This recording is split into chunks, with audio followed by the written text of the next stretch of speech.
À jamais qu'il soit béni. Amen. Bien-aimés, ce matin, nous allons repartir dans le livre de Jonas.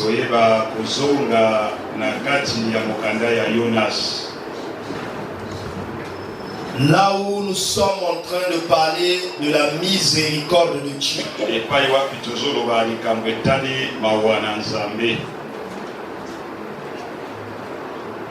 Nous sommes en train de parler de la miséricorde de Dieu. Le sujet principal, c'est de voir comment certaines personnes réagissent vis-à-vis de la miséricorde de Dieu.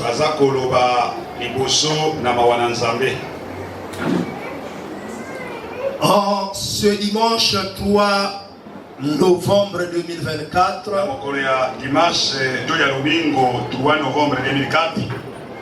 je vous salue, frères et sœurs, Amen. dans la foi au Seigneur Jésus-Christ. Amen. Et à tous ceux qui sont arrivés ici pour la première fois, nous vous saluons et soyez les bienvenus. Et si quelqu'un est là pour la première fois, il peut lever sa main pour que nous constatons sa présence. Nous avons une sœur par ici, nous avons une deuxième, nous avons un frère, nous avons un autre frère par là-bas, une autre sœur par là, et il y en a 5 ce matin.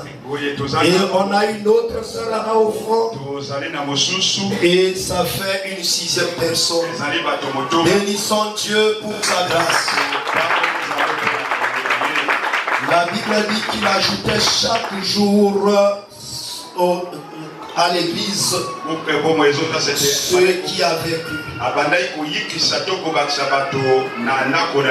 Oui, frères et sœurs, nous souhaitons la bienvenue, mais aussi nous vous bénissons dans le précieux nom du Seigneur Jésus. Rappelons que la miséricorde d'Elohim Dieu est tout d'abord sa compassion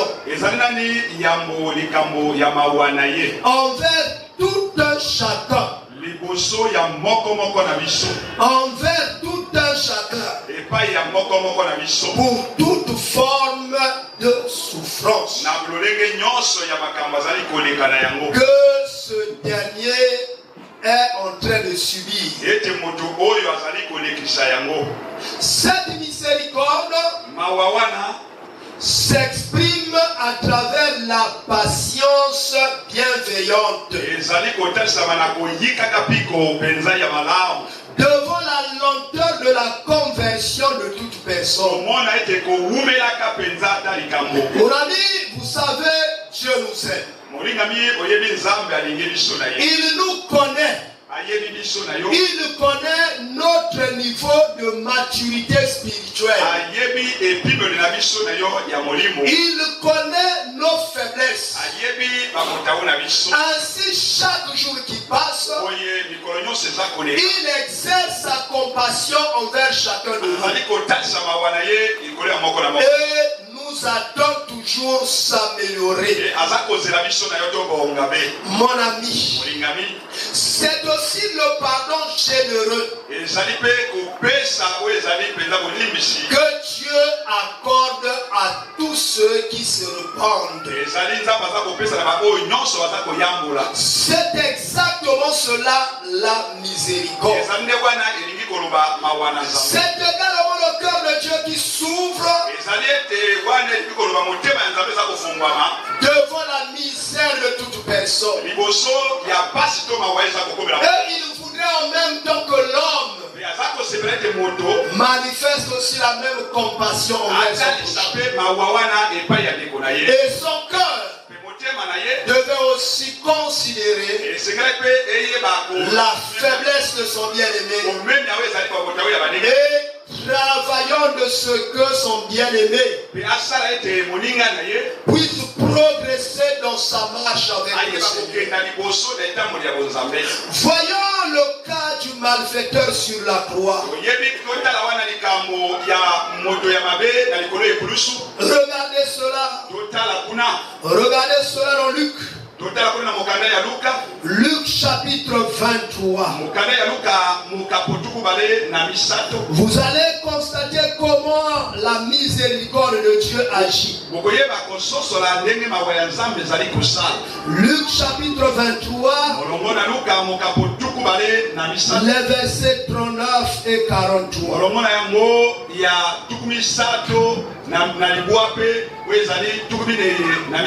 L'un des malfaiteurs crucifiés l'insultait,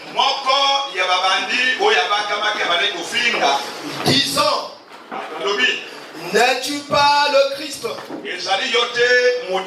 Sauve-toi toi-même et sauve-nous.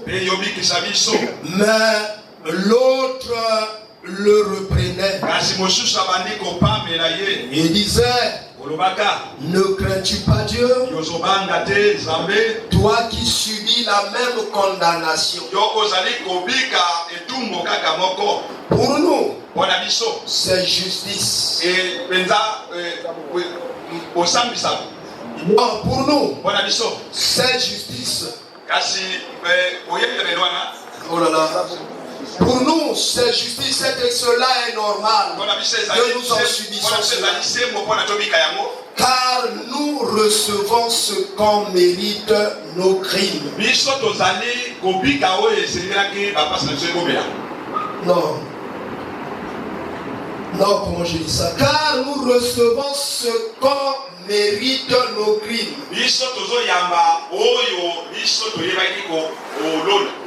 Mais celui-ci n'a rien fait de mal. Et il dit à Jésus: souviens-toi de moi quand tu viendras dans ton règne. Jésus lui répondit: je te le dis en vérité, aujourd'hui tu seras avec moi dans le paradis.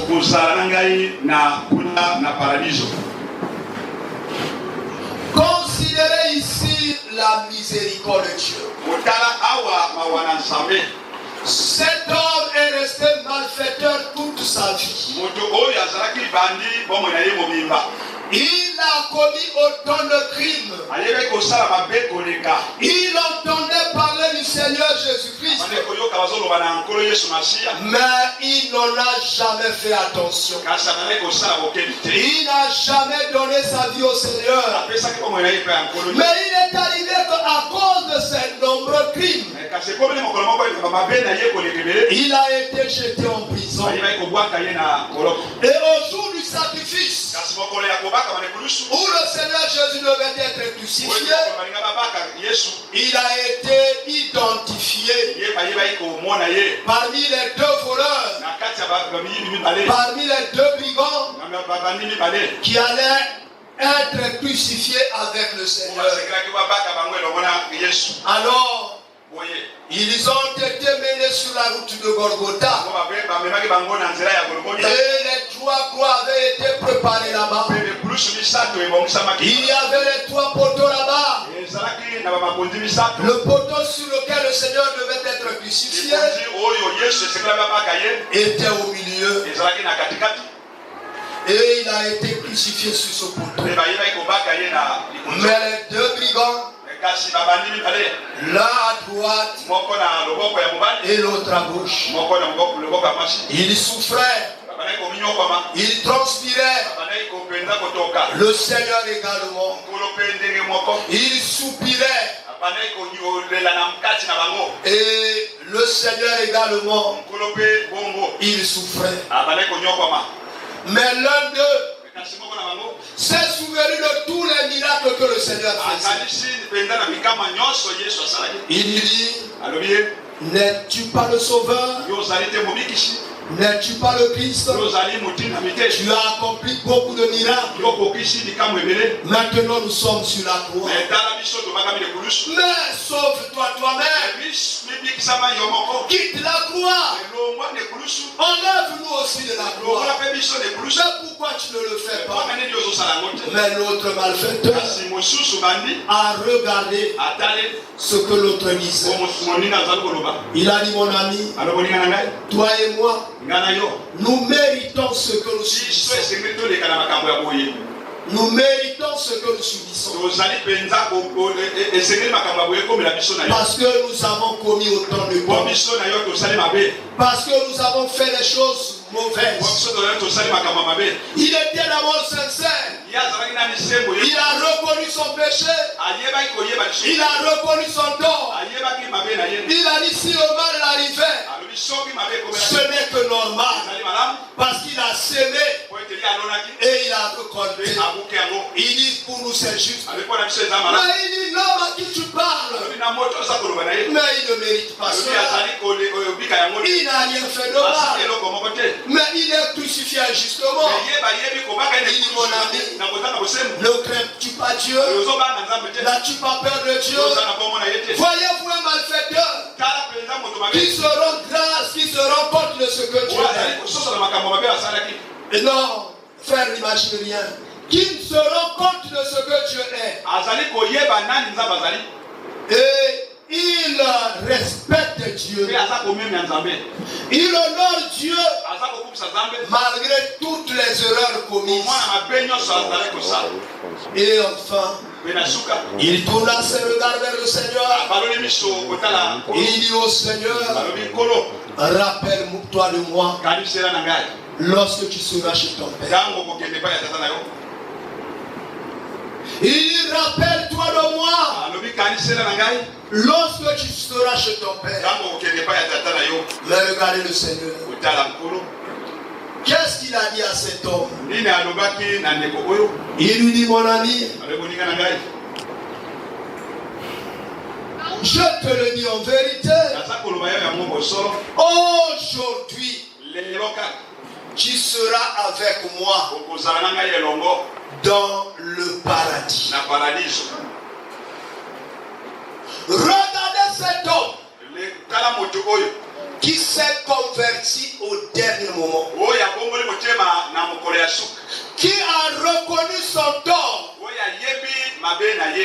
même à la fin de ses jours, et qui a reconnu le Sauveur. Pourtant il le connaissait depuis. Pourtant il le connaissait depuis. Kala. Il le connaissait depuis. Il savait que c'était lui le Sauveur. Mais il ne s'était jamais repenti. Il ne s'était pas confié au Seigneur. Voyez-vous?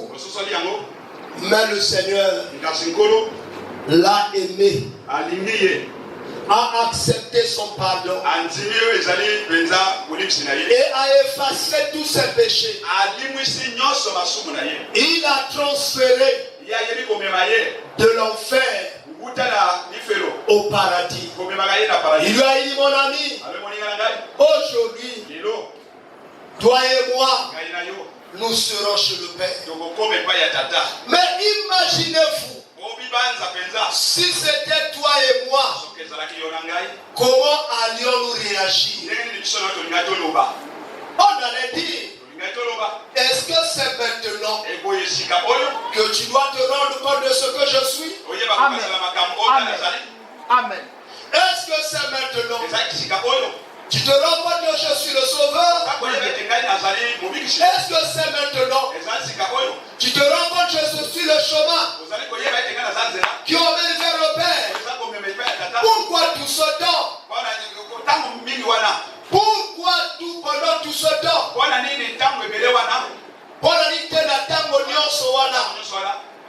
tu ne t'étais jamais repenti. Vous savez, l'homme est tellement mauvais. L'homme brille que par des reproches. Oh non, tu as fait ceci. Tu as fait cela. Même si tu lui aurais demandé pardon, il ne serait jamais d'accord avec toi. Il ne te pardonnerait pas. Mais le Seigneur, ayant un cœur plein de compassion, il a accepté le voleur. Il a accepté le brigand qui s'est repenti au dernier moment. Et il lui a promis d'aller tout droit dans le royaume. Mon ami, ce matin, notre préoccupation, ta préoccupation, c'est au fait de voir quelle est la réaction que les uns et les autres manifestent devant la miséricorde de Dieu.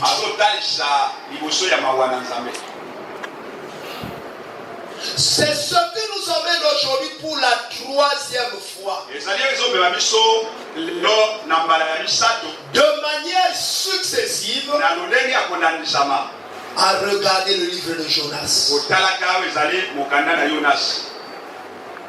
Ce livre qui a pour thème principal la miséricorde de Dieu, la compassion de Dieu pour les hommes. C'est le thème central de ce livre de Jonas. Regardons dans Jonas 2.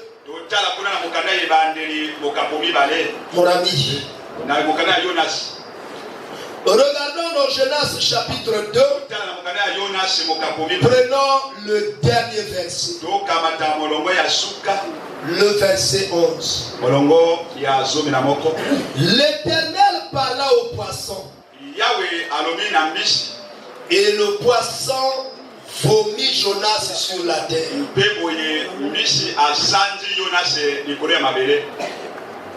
Vous voyez ça? Nous savons tous que Jonas, dont le nom veut dire colombe, il a été choisi par Dieu. Pas parce qu'il était un homme juste, mais la souveraineté de Dieu l'a choisi, l'a équipé, lui a donné les capacités, lui a donné la puissance pour aller préparer le peuple de Dieu pour le salut éternel. Nous savons aussi que Jonas a longtemps été envoyé par Dieu dans la ville de Ninive. Il a prêché plusieurs fois à la ville de Ninive. Mais ces gens-là sont restés incrédules. Ils n'ont pas changé de comportement. Ils se sont toujours confiés en leur Dieu. Ils ont abandonné l'Éternel. Ils ont résisté à la voix de Dieu. Et Jonas était même dessus. Il voyait que son ministère n'avait pas assez de puissance. Il voyait que son ministère n'avait pas assez de puissance pour emmener ces gens-là à la conversion. Et il était déçu. Il est reparti chez lui. Mais le Seigneur l'a parlé à nouveau. Il dit: Jonas, va dans Ninive, la grande ville où il y a à peu près 120 000 âmes. Parle-leur. Jonas dit: non, Seigneur. Même si je repartais là-bas, mais maintes fois j'y suis parti, j'ai fait le travail. Est-ce qu'ils se sont convertis? Il a dit: non, je fuirai loin, je te résisterai. Cette fois-ci, je n'irai pas. Et vous savez l'aventure que Jonas a fait. Il a pris le navire. Il partit à Tarsis pour fuir loin de l'Éternel. Mais l'Éternel l'a rattrapé au moyen du vent violent qui voulait renverser le bateau. Vous savez jusqu'à quelle manière Jonas a été jeté dans l'eau. Il s'est noyé. Il est allé au fond de l'eau. Il s'est retrouvé sous les montagnes qui sont dans l'eau. La Bible relate même qu'il était déjà mort. Mais dans la mort, Dieu a envoyé le grand poisson. Le grand poisson l'a avalé et il l'a formaté. Il a redonné la vie d'abord à Jonas. Il a redonné la vie à son ministère. Il traversa le premier jour qui était le premier jour de la réconciliation. Le jour de l'unité. Il a fait que Jonas redevienne un avec lui. Comme il avait été au commencement. Avant la désobéissance. Parce que la désobéissance l'avait séparé. Vous voyez, mon ami, il faut que nous fassions attention à tout ce que nous faisons dans notre vie. Parce que le mal que nous faisons, parce que la désobéissance que nous manifestons, parce que la fuite que nous prenons, en se trouvant loin de la maison de Dieu, en se retrouvant loin de la prière, nous sépare de Dieu, nous sépare de la source et crée notre mort spirituelle qui s'ensuit même par la mort physique. Sois douce mon frère, ne cours pas. Qui crée même la mort physique. Et c'est ce que Jonas a su. Mais dans tout ça, l'Éternel ne l'a pas abandonné. Mon ami, laisse-moi te dire ce matin, Dieu te connaît. Et il t'aime. Ce n'est pas pour rien qu'il t'a pris au milieu des brigands, au milieu des malfaiteurs, au milieu des féticheurs, au milieu des soulards. Il t'a donné un nom nouveau. Il t'a donné le Saint-Esprit. Il a fait de toi son enfant. Alors mon ami, même si aujourd'hui il y a des choses que tu as eu à commettre qui t'ont chassé loin de l'Éternel, mais ce que je te dis, Jésus t'aime. Il t'aime à nouveau. Il vient encore te chercher à travers ce message.